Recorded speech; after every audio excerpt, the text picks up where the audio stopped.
బహుశా 20-25 ఏళ్ళు ఉంటాయేమో తన పిల్లాడికి. ఆ 20 ఏళ్ల పిల్లాడిని ఎందుకు నిర్దాక్షిణ్యంగా కొట్టాడో కూడా తెలియదు. కేవలం ఎన్నికల్లో వైఎస్ఆర్ కాంగ్రెస్ పార్టీకి తరపున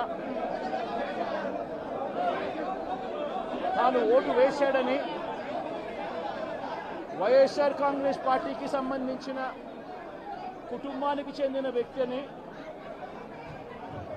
అతి దారుణంగా కావాలని అదే పనిగా వేంపల్లకు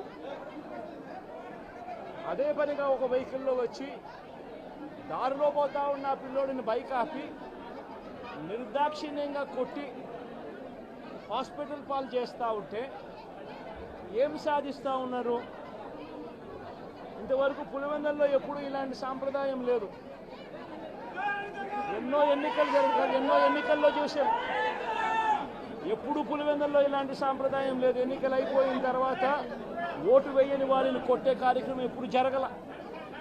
రాష్ట్ర వ్యాప్తంగా కూడా ఒక భయాందోళన వాతావరణం క్రియేట్ చేయడం కోసం అని రాష్ట్ర వ్యాప్తంగా ఇదే చేయిస్తూ ఉన్నారు దగ్గరుండి. ఏం సాధిస్తారు దీనివల్ల? మీరు వేసే ఈ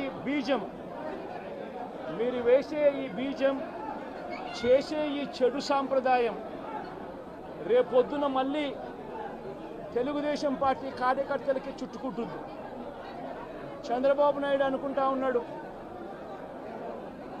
తానేదో ఈ మాదిరిగా చేసి భయాందోళన క్రియేట్ చేసి వైఎస్ఆర్ కాంగ్రెస్ పార్టీకి ఓటు వేసిన వారిని కొట్టడం వల్ల ఒక తెలియని ఆనందం తనలో ఏదో పొందాలని చెప్పి అనుకుంటా ఉన్నాడు. రాష్ట్ర వ్యాప్తంగా ఒక భయాన్ని క్రియేట్ చేయాలని ప్రయత్నం చేస్తూ ఉన్నాడు.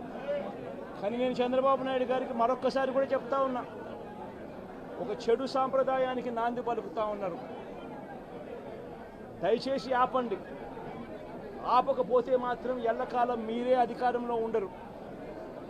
అధికారం మారిన రోజున ప్రజలు చంద్రబాబు నాయుడు గారు చేస్తూ ఉన్న